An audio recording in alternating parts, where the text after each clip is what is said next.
Quero dar início à defesa de mestrado da Débora Nardi. Quero agradecer inicialmente aos membros da comissão julgadora, o professor Caio e o professor Aref, que gentilmente aceitaram o convite para participar dessa banca e julgar o trabalho da Débora. Então, a gente, como de praxe, a gente passa para uma apresentação. Então, você tem, Débora, de 30 a 50 minutos para poder fazer a sua apresentação. Em seguida, a gente parte para a fase de arguição, onde a gente passa a primeira palavra, vou passar a palavra primeiro para o Arif e depois para o Caio. E depois a gente tem uma fase de deliberação interna, e aí com isso a gente conclui esse processo de defesa. Então, fique à vontade para fazer a sua apresentação. Obrigado. Obrigada. Professores, vocês me escutam? Ótimo. Então, bom dia a todos. Eu me chamo Débora Nardi e eu vou apresentar o meu trabalho de mestrado intitulado A Modelagem da Falha de Estruturas Compostas por Materiais Quase Frágeis via ou métodos elementos de contorno isogeométrico e o procedimento do dano concentrado expandido. Esse trabalho foi orientado pelo professor Edson Leonel e desde já eu gostaria de agradecer a presença dos membros da banca, ao professor Aref, que já fez parte da minha banca de qualificação de mestrado, e ao professor Caio Nogueira, que aceitou estar aqui nessa presente avaliação. Agradeço a ambos pelo tempo, pela disponibilidade e principalmente pela vontade de se fazerem presentes aqui hoje. Então, para iniciar, eu gostaria de começar introduzindo o contexto que a nossa pesquisa se insere. Nós sabemos que materiais quase frágeis são aqueles caracterizados por um decréscimo de tensões logo após ao pico máximo de tensão, e essa zona de decréscimo de tensões, ela é conhecida como a zona de amolecimento, e ela basicamente reflete, então, a capacidade material de resistir à propagação de fissuras. Além disso, os materiais quase frágeis são aqueles cujo mecanismo que governa o processo de deterioração é o dano devido à microfissuração e não à plasticidade. Essas microfissuras, elas evoluem de danos isotrópicos, os quais se localizam até formar aí uma macrofissura que pode, por sua vez, levar ao colapso estrutural. São exemplos de materiais quase frágeis os cimentícios e os cerâmicos. E voltando, então, o nosso contexto aqui mais para estruturas de concreto, que possuem como principal constituinte o material quase frágil, que é o cimentício, nós sabemos que essas estruturas, elas trazem aí uma grande melhoria para a qualidade de vida humana e elas pertencem a um campo de pesquisa que começou a ganhar muita notoriedade desde o século passado, uma vez que os engenheiros começaram a buscar por melhorias em critérios tanto de segurança quanto de economia. Só que um agravante que essas estruturas apresentam é a falha devido justamente à propagação de fissuras. Nós sabemos que o concreto ele é relativamente fraco e frágil quando solicitado a tração, e isso leva, então, ao aparecimento e à propagação de fissuração, induzindo, portanto, um comportamento material que é altamente não linear. Esse comportamento não linear pode levar ao colapso estrutural. Nós, como engenheiros e pesquisadores, buscamos, então, prever e prevenir esse tipo de comportamento, e para isso nós podemos desenvolver, então, modelos mecânicos. Hoje já existe na literatura uma gama de teorias disponíveis que nos fornecem aí todo o embasamento teórico, científico e matemático necessário para o desenvolvimento desses modelos mecânicos. Podemos citar como exemplo aí a mecânica da fratura clássica e também a mecânica do dano contínuo. A mecânica do dano contínuo, considerando que o material danificado é macroscopicamente homogêneo, foi originalmente, então, proposta baseada em conceitos da mecânica do meio contínuo e também na termodinâmica do processo irreversível, sem levar em consideração, então, as microestruturas complexas detalhadas ali do material. Alguns trabalhos são pioneiros aí para mecânica do dano contínuo, e eu trago aqui a relação, o trabalho de Palmgren, Miner e Robson de 1924, 45 e 52, respectivamente, onde foram os trabalhos aí os primeiros a propor variáveis internas para quantificação da deterioração progressiva prévia à falha estrutural. Só que o boom da mecânica do dano contínuo, né, o ápice dessa teoria, veio apenas com o trabalho de Khachanov, em 1958, onde o autor introduziu aí uma variável de campo para o estudo da fluência de metais, que era denominada, portanto, o parâmetro de continuidade fenomenológica. Outra contribuição de extrema importância para a mecânica do dano contínuo foi o trabalho de Rabotinov, de 69, com a introdução do conceito das tensões efetivas. Paralela à mecânica do dano contínuo, existem aí outras teorias de dano que tentam contornar as limitações dessa teoria e apresentar aprimoramentos, e eu posso citar aqui como exemplo a teoria do dano concentrado, que foi proposta inicialmente em 93 por Flores Lopes, E a sua versão aí, essa primeira teoria, na verdade, ela é para casos de elementos de viga, e a sua versão aí para meios bidimensionais veio apenas em 2016 com o trabalho de Amorim, sendo denominada a mecânica do dano concentrado expandida. Ambas as teorias foram implementadas na literatura através do método numérico do método dos elementos finitos. O questionamento que surge, então, com essa pesquisa de mestrado é: e se uma dessas teorias, mais especificamente a do dano concentrado expandida para casos bidimensionais, portanto, fosse implementada através de um método numérico distinto, como, por exemplo, o método dos elementos de contorno. E se essa teoria de dano, que é relativamente nova na literatura, fosse implementada mais ainda em uma versão de elementos de contorno que também é relativamente nova, que seria a versão isogeométrica do método? Quais seriam as principais vantagens que essa implementação traria aí frente a elementos finitos, mas também não só ficando muito preso num caráter comparativo de método numérico com método numérico, né? Mas sim tentando ir um pouco mais à frente e tentando perceber quais são as principais contribuições para a própria comunidade científica de elementos de contorno. Para que a gente possa responder essa pergunta, a gente tem que voltar uns passinhos atrás, então, e tentar entender, primeiramente, o contexto de problemas não lineares em métodos elementos de contorno. Nós temos, então, datado aí, desde o início da década de 70, problemas envolvendo problemas inelásticos com elementos de contorno, e eu gostaria de verbalizar aqui o trabalho de Teles e Brebia, de 1981, que ele foi uma das bases aí para o nosso desenvolvimento, onde eles propõem aí a formulação integral via campos de deformações iniciais, o que, por consequência, leva a campos de tensões iniciais. Mas, e elementos de contorno com mecânica do dano? Como que essas duas coisas conversam? É um fato que esses trabalhos ainda são incipientes na literatura, e isso se dá justamente porque, para você capturar o processo de deterioração devido à variável de dano, você acaba precisando de uma larga discretização de domínio. Isso faz, portanto, que a principal vantagem do método dos elementos de contorno, que é a própria discretização do contorno, ela seja perdida.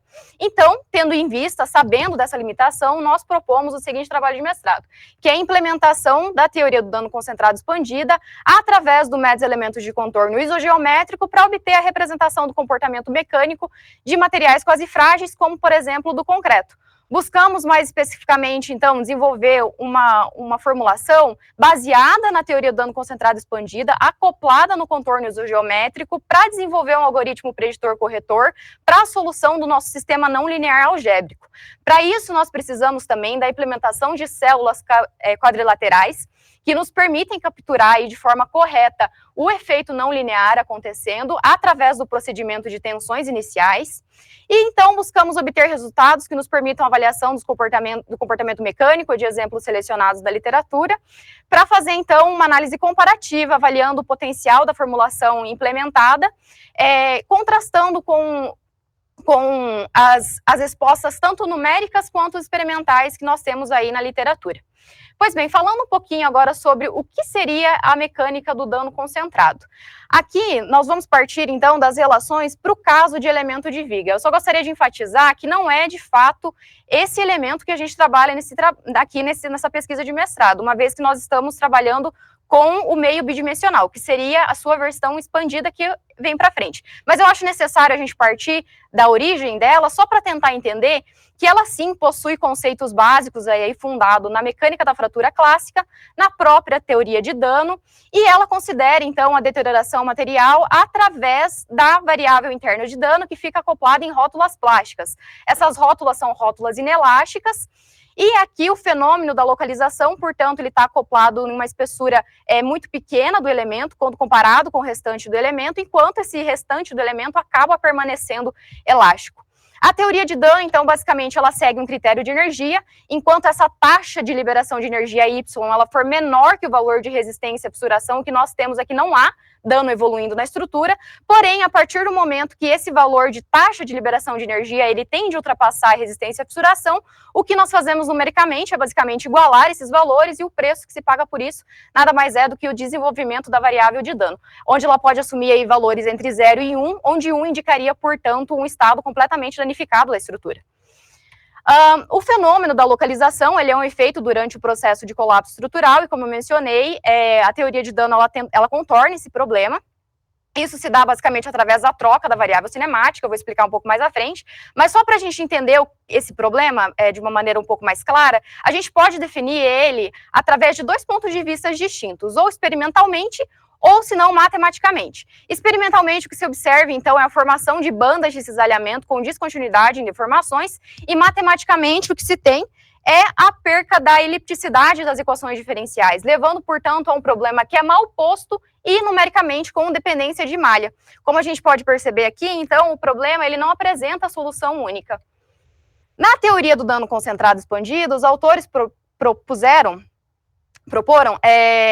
um campo de deformações generalizadas que é aproximado através de certos valores de alongamentos. Esses alongamentos são alongamentos das barras que unem aí os vértices de um elemento quadrilateral, sendo chamado, portanto, de extensômetros numéricos, ou se não apenas numexes. Aqui, então, a gente tem basicamente uma transformação cinemática, de fato, acontecendo, dado por essa matriz T, desses valores de alongamentos para os nossos valores de deformações. Uma vez aproximado esse campo de deformações, a gente pode também aproximar o nosso campo de tensões, onde H se refere à matriz de coeficientes elásticos. Aqui tudo que está acontecendo é puramente elástico, e uma vez que a gente quer tentar entender o processo de deterioração e o próprio processo de inelasticidade acontecendo, aqui no caso bidimensional, esse efeito ele não está mais acoplado em rótulas plásticas, e sim em linhas inelásticas, perdão, como mostrado aqui, enquanto o restante do elemento ele permanece elástico. Em adição, Amorim propôs aí 4 bandas de localização que são fixas nas arestas do elemento, e essas bandas possuem espessuras que variam com o decorrer da análise. Então, elas têm um valor de 0 e vão aumentando conforme o próprio processo de deterioração acontece. Em adição, Amorim propôs aí leis de dano acoplado nos nós e nas espessuras aí, e cada espessura do elemento quadrilateral. E trabalhos, então, de Oliveira, Santos e Teles de 2020, 21 e 22, respectivamente, vieram aí como novas contribuições e aplicações da teoria do dano concentrado expandido. É importante mencionar que o trabalho de Teles de 2022, ele já usa leis de dano que são distintas do primeiro trabalho de Amorim de 2016, sendo leis de dano que possuem um caráter exponencial, sendo essas, portanto, adotadas aqui no nosso trabalho.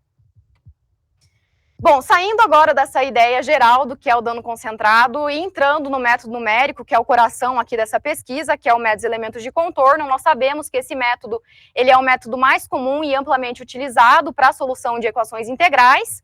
E para a gente chegar, então, na equação integral final do problema de elasticidade, a gente pode partir ou pelo caminho dos resíduos ponderados, ou se não partir diretamente do teorema de Betti. Aqui, por questões de simplicidade, saindo do teorema de Betti, esse teorema ele estata um equilíbrio do trabalho feito entre dois estados distintos, um estado 1 e um estado 2, onde esse estado 1 aqui para a gente representa o problema fundamental, dado por esses termos aqui em asterisco da equação integral, enquanto os outros termos representam basicamente o problema de valor de contorno que nós buscamos resolver, que é dado pelos termos que não estão em asterisco da integral. Aqui, então, a gente sabe também que os nossos campos de tractions, de forças de superfícies, eles são dados através da seguinte relação, bem como o de campo de deslocamento 1.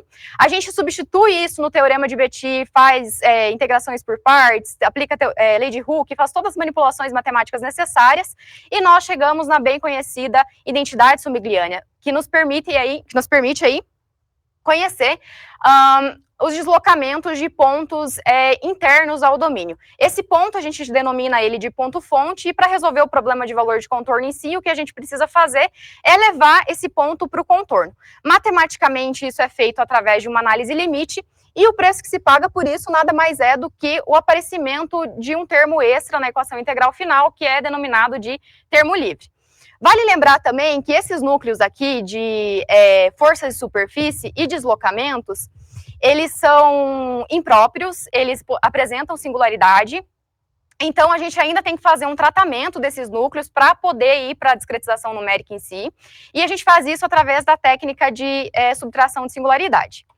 Pois bem, adentrando agora no método numérico em si, nós sabemos que nós fazemos a discretização do nosso contorno num número finito aí de elementos e podemos aproximar, então, tanto geometria quanto campo mecânico através da interpolação das funções de forma. Essas funções de forma, caso elas sejam polinômios de Lagrange, nós temos o método dos elementos de contorno convencional. Caso sejam as chamadas Non-Uniform Rational B-Splines, o que nós temos são as NURBS, e a versão, portanto, isogeométrica do método. Vantagens de trabalhar com a versão isogeométrica, que é a versão adotada aqui no presente trabalho de mestrado. Integração direta com o software CAD, uma vez que os softwares CAD, eles utilizam as NURBS para a geração da malha, e também representação exata de superfícies quádricas e cônicas. A gente, então, avalia aquela equação integral final que eu mostrei, já tratada com a singularidade, para cada ponto de colocação e cada elemento do nosso contorno, e chegamos num sistema algébrico do tipo HU igual a GT mais DB, onde H, G e D são matrizes cheias, não simétricas, que possuem aí as integrações dos núcleos de força de superfície, deslocamento e também forças de corpo. Após aplicar, então, as condições de contorno, a gente chega aí num sistema do tipo AX igual a F, onde X aqui é o nosso vetor de incógnitas e F é um vetor independente. Para a gente entender um pouquinho sobre a formulação isogeométrica e para entender o que são as NURBS, nós precisamos voltar um pouco atrás, então, e primeiro entender o que são as B-splines ou basis splines, porque elas são a base das NURBS, basicamente. Então, para a gente definir essas B-splines, a gente precisa conhecer 3 características principais: pontos de controle, vetor de Notz e ordem polinomial. Os pontos de controle basicamente definem a geometria da curva. O vetor de Notz nada mais é do que um vetor ordenado de coordenadas no espaço paramétrico ordenado de maneira crescente. O intervalo de cada Notz a gente chama de Notz-span, tem um caráter importantíssimo para a gente, uma vez que a gente leva a quadratura de Gauss nesse nível, sendo então, eles representam basicamente os nossos elementos. E a ordem polinomial nada mais é do que a ordem de aproximação, linear, quadrática, cúbica, enfim. A gente define, então, as B-splines de uma maneira recursiva, onde para o nível 0 ela assume aí um valor de 1 ou 0, e para os níveis subsequentes aí ela segue a relação da fórmula de Cox-de-Boer. As NURBS, então, nada mais são do que projeções dessas B-splines do espaço RD mais 1 para o espaço RD. Isso é dado, então, através de uma coordenada peso, que está associada aí com cada ponto de controle, e a gente consegue definir aí a nossa relação das NURBS. Podemos obter também quem são as nossas derivadas de primeira ordem, as quais são de extrema importância, uma vez que a partir delas a gente obtém vetores normais, tangente e o jacobiano de transformação, por exemplo. Adentrando agora em estratégias de solução para problemas não lineares via métodos elementos de contorno. Nós temos que problemas com campos de deformações ou tensões iniciais, eles são essenciais, onde as variáveis de domínio se tornam indispensáveis para a descrição do comportamento mecânico. Então, para materiais com comportamento não linear, um procedimento incremental ele faz uso dessa técnica. Aquela equação integral que eu mostrei anteriormente, ela fica, portanto, acrescida de uma integral que é puramente de domínio, e aqui essa integral ela tem um novo núcleo fundamental, que é esse núcleo epsilon asterisco, que ele é representado por um tensor de ordem 3, fazendo produto, então, com um tensor de ordem 2, que é o tensor de tensões iniciais. Esse tensor de tensões iniciais, ele depende única e exclusivamente do modelo constitutivo adotado. Portanto, aqui no nosso caso, o tensor de tensões iniciais depende única e exclusivamente da teoria do dano concentrado expandido. Só que antes é importante a gente mencionar que esse núcleo fundamental, epsilon asterisco, ele também é um núcleo impróprio, justamente pela presença desse valor de 1 sobre R aqui, onde R representa a distância de ponto fonte e ponto campo, e conforme esses pontos se aproximam na análise, então a gente observa um comportamento extremamente acentuado, indicando a singularidade do núcleo, e a gente precisa fazer um tratamento, então, prévio para poder implementar o nosso algoritmo preditor corretor de fato. Mas o ponto importante aqui é que essa equação de equilíbrio, ela é geral para qualquer lei constitutiva não linear, fazendo com que a formulação, então, seja aplicável a uma gama de problemas não lineares. Aqui, o modelo não linear, o modelo constitutivo que nós escolhemos é justamente a teoria do dano concentrado expandido, apenas enfatizando. O nosso sistema algébrico de equações aqui, desprezando as forças de corpo, ele fica acrescido agora do produto de uma nova matriz Q, que é uma matriz cheia também, ela é não simétrica e ela possui as integrações do nosso novo núcleo epsilon asterisco, fazendo produto com tensor de tensões iniciais, que vem aí da teoria do dano concentrado expandido. A gente reorganiza o nosso sistema de maneira a isolar o nosso vetor de incógnitas do contorno, escrevendo ele em função de uma matriz R e um vetor M, onde R aqui é o produto da inversa de A com a nova matriz Q e M é o produto da inversa de A com o vetor F, o vetor independente. Aqui, para a teoria do dano concentrado, a depender da posição dos nós dos nossos elementos quadrilaterais, a gente precisa ter o conhecimento das incógnitas dos deslocamentos de certos pontos internos. Isso vai depender da posição do elemento quadrilateral. Então, de maneira análoga às incógnitas do contorno, nós escrevemos essas incógnitas em função de uma matriz S e um vetor N. Essas matrizes S e R, elas modelam justamente a resposta não linear do problema, enquanto os vetores M e N nos apresentam aí a parte elástica da nossa solução. Mas agora, tentando entender de uma maneira um pouco mais matemática, como que a gente acopla o dano concentrado de fato aqui, a gente precisa saber, primeiramente, que o dano concentrado expandido, ele conta aí com 5 leis de elasticidade, uma associada a cada Numex, e 8 leis de dano, sendo uma associada com cada espessura de banda. A gente pode perceber que esses valores de tensões dependem dos valores de espessura, enquanto que os valores de espessura dependem dos valores de tensões. Aqui nós temos essa interdependência de tensões e espessuras, e isso nos leva a um problema que é não linear. Através de Newton-Raphson, portanto, a gente lineariza esse sistema, chegando num sistema aí 20 por 20, onde R e G representam justamente as leis de elasticidade e as leis de dano, enquanto R0 e G0 representam os nossos vetores residuais de cada lei, né, de cada respectiva lei.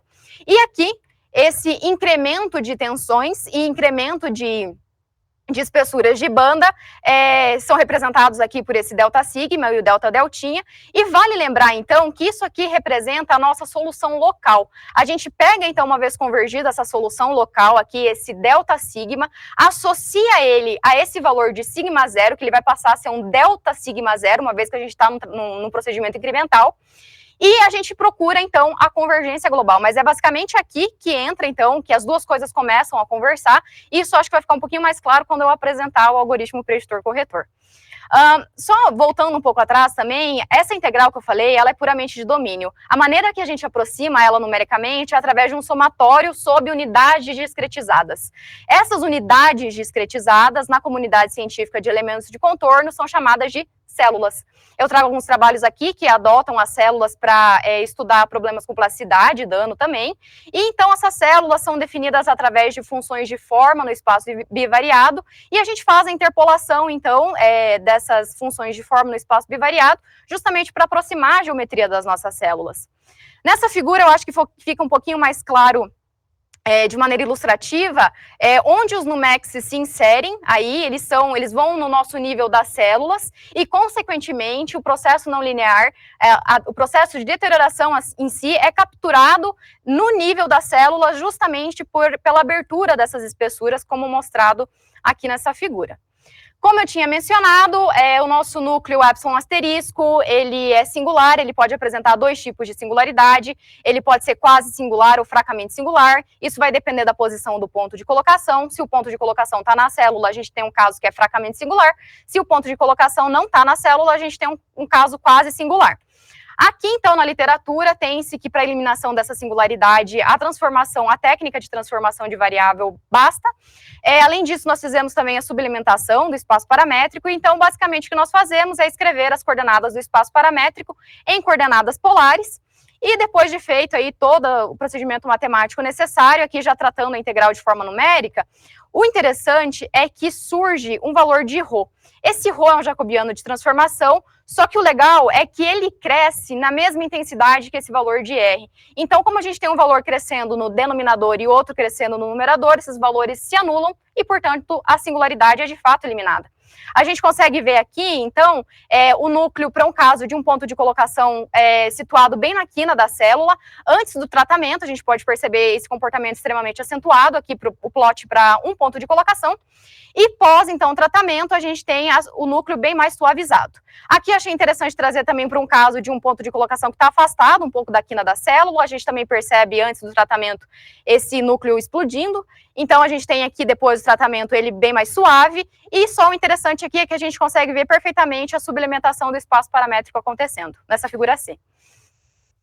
Pois bem, uma vez tratado o núcleo, uma vez já sabendo qual o procedimento que a gente vai seguir de elementos de contorno para introduzir o dano concentrado, nós partimos para o nosso algoritmo preditor-corretor.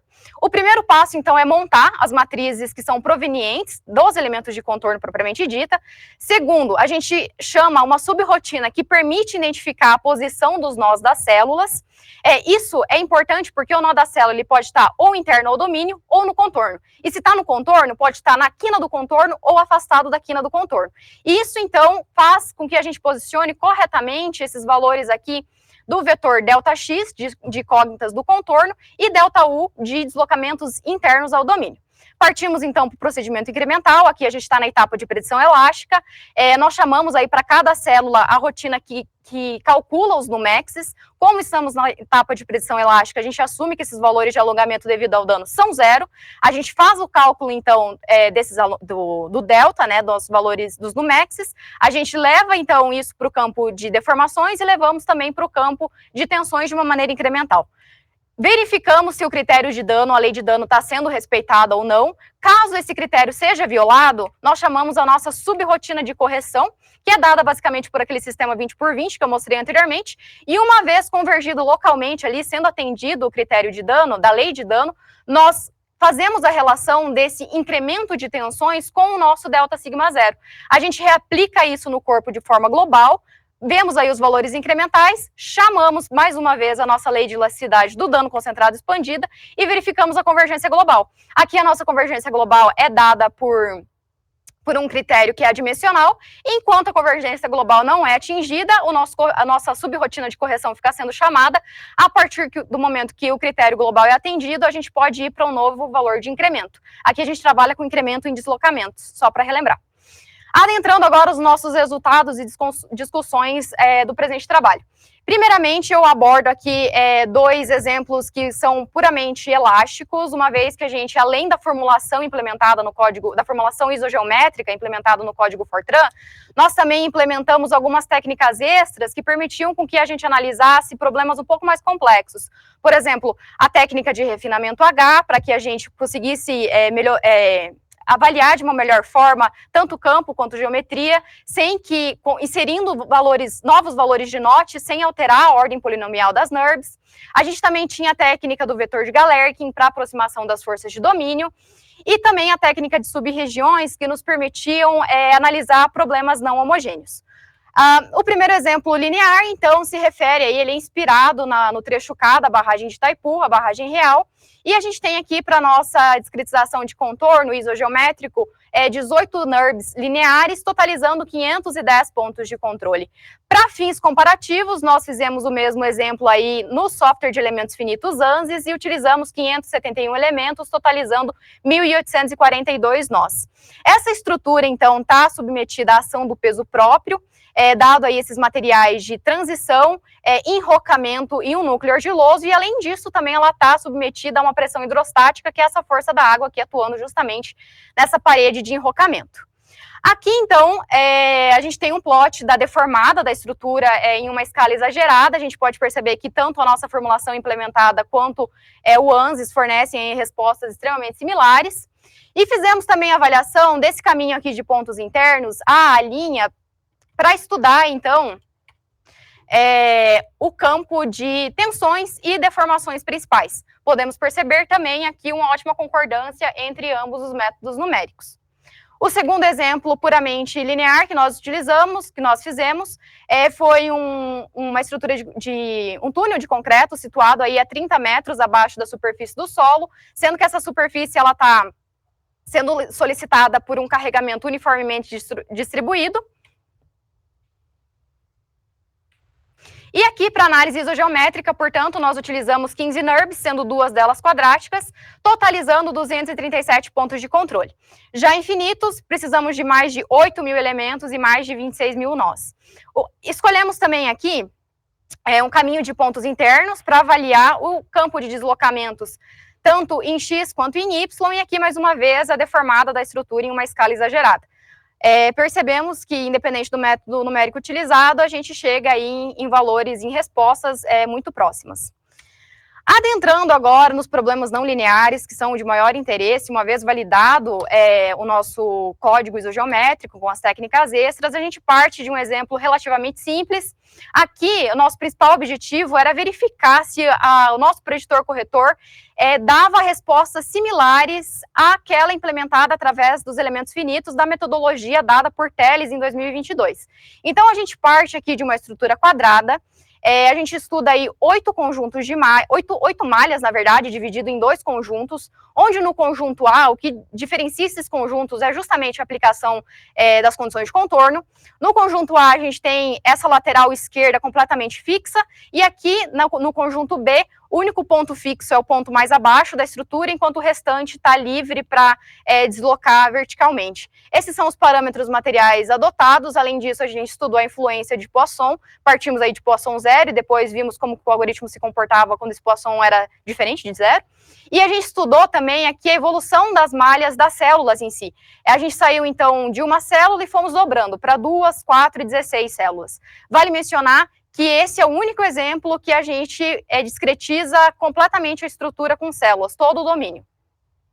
Pois bem, com a metodologia lá do Teles, então, de 2022, a gente obteve essas curvas aqui em cinza, abaixo, que é através da análise dos elementos finitos. É importante eu mencionar aqui que em elementos de contorno, a gente obtém como resposta de incógnitas do contorno valores de campos de superfície e campos de deslocamentos. Então, depois que a gente obtém esses valores, a gente ainda tem que fazer um pós-processamento para poder obter quem são esses valores de força equivalente, para poder fazer a comparação com aquela força nodal lá dos elementos finitos. Aqui em vermelho, então, nós temos a nossa curva através da análise isogeométrica de elementos de contorno. À esquerda, nós temos aqui, todos esses plots aqui são para o caso de uma célula. À esquerda, a gente tem para Poisson 0, à direita, Poisson 0,3. Aqui a gente tem o comportamento, então, para o caso de 2 células no domínio. Para o caso de 4 células. E, finalmente, para o caso de 16 células. A gente pode perceber que a nossa formulação leva aí a uma resposta basicamente a mesma de elementos finitos. A gente também plotou a nossa relação de espessuras de banda, de abertura de banda, e aqui na figura A, a gente tem aqui para o caso da malha A1 e B1 Poisson 0 e B1 0,3. B1 é aquela malha que está livre para deslocar verticalmente, então por isso que ela apresenta esse comportamento aqui.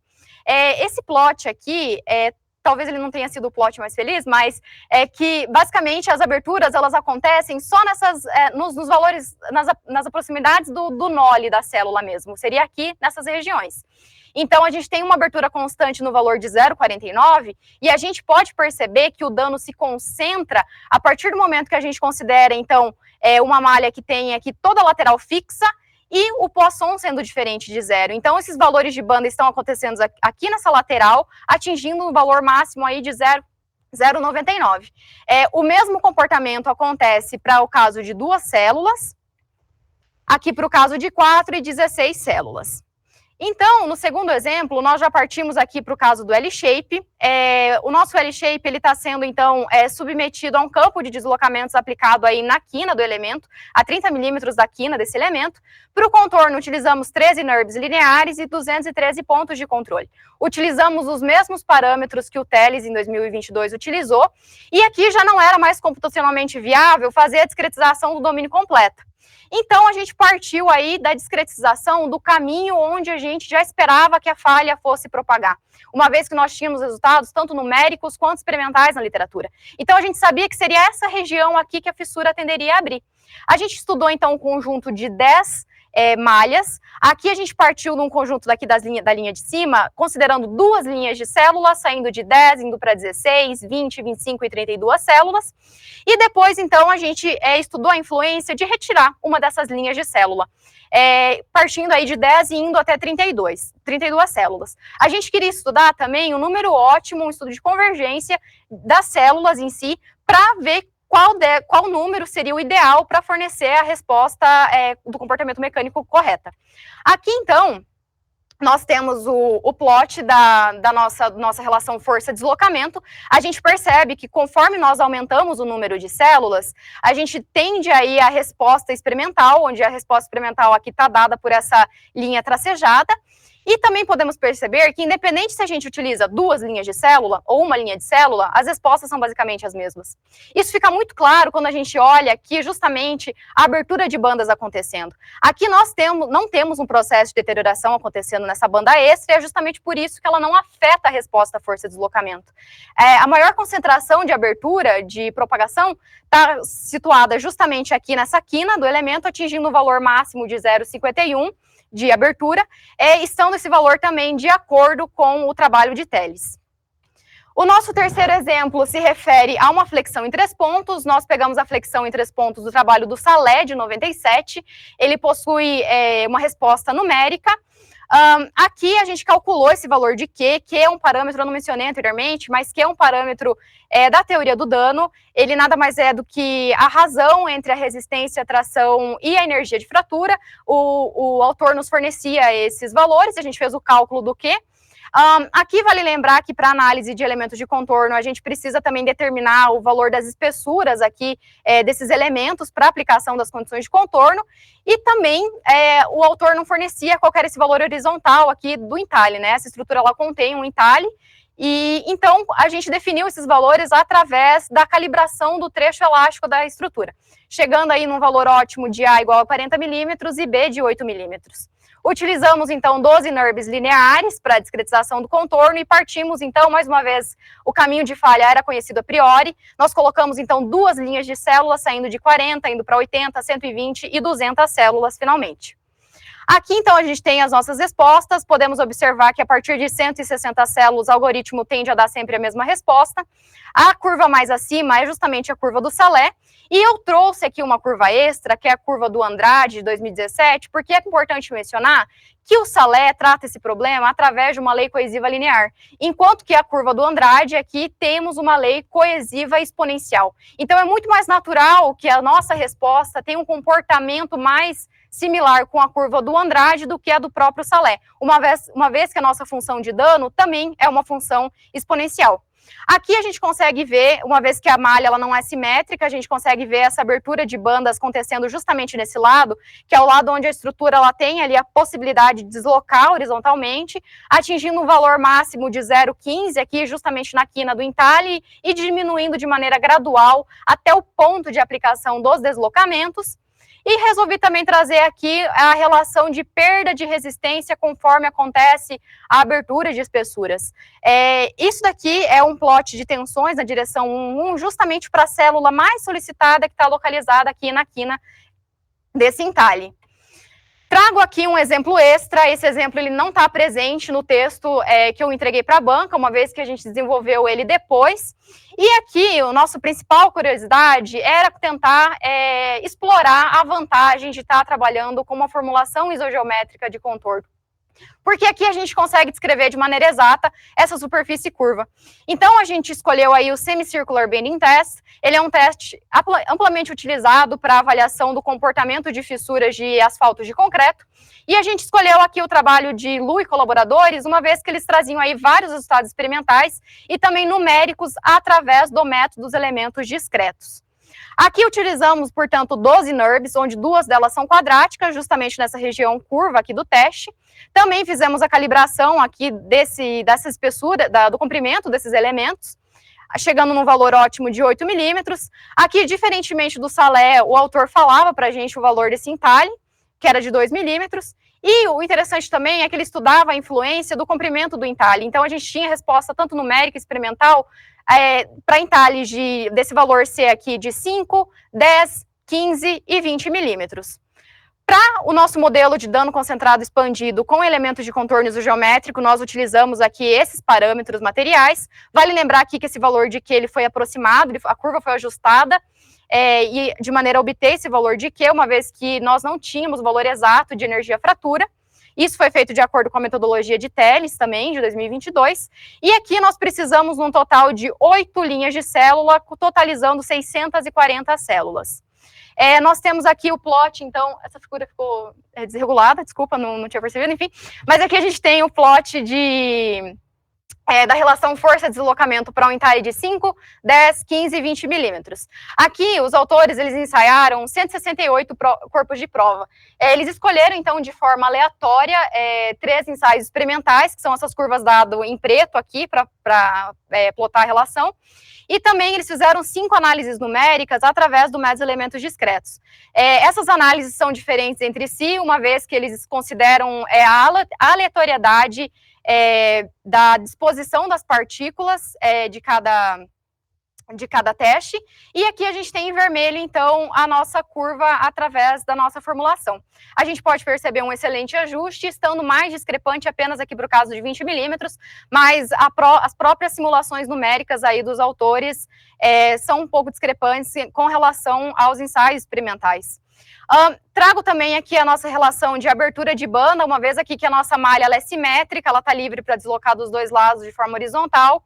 A gente percebe também aqui uma concordância com os resultados dos autores de Lu e colaboradores, e esse valor de espessura, ele tende a aumentar conforme menor for o valor de entalhe. Então, aqui, para o caso de 5 milímetros, a gente tem uma abertura bem maior acontecendo, enquanto que para 20, isso não acontece. Finalmente, conclusões e recomendações para trabalhos futuros. A gente pode perceber um excelente ajuste da nossa formulação quando comparado com os resultados experimentais numéricos da literatura. Através de um estudo de convergência, a gente conseguiu determinar o número ótimo de células. O grande interesse aqui, que eu acho que é necessário destacar, é que a gente não precisou fazer a discretização completa do domínio. A gente, apenas com a discretização, onde o caminho de falha era conhecido a priori, a gente conseguiu obter a resposta do comportamento mecânico da maneira que nós esperávamos ter. E também aqui as bandas, elas evoluíram justamente onde a estrutura era mais solicitada. Para trabalhos futuros, nós recomendamos, então, a aplicação da formulação para problemas de larga escala. Aquela barragem que eu mostrei no início, ela seria muito interessante. Na verdade, elementos de contorno se torna muito interessante em casos onde nós temos um contorno muito grande, justamente, uma vez daí que a gente acaba precisando, aqui no caso dessa formulação, acaba não precisando de uma formulação muito extensa de domínio para capturar esse comportamento de falha. E também podemos propor aí a geração de células automáticas. Já existe na literatura trabalhos, principalmente para a plasticidade da geração de células, onde o algoritmo ele identifica o ponto de falha e ele cria automaticamente uma célula ali ao redor. Aqui, como os problemas eram mais simples, eu acabei gerando essas malhas de domínio de maneira manual. E, por fim, a gente pode recomendar aí um operador tangente para análise de convergência global, que provavelmente levaria a um menor tempo computacional, uma vez que o nosso operador aqui para convergência global ele é um operador constante. E é isso, eu agradeço a todos pela atenção.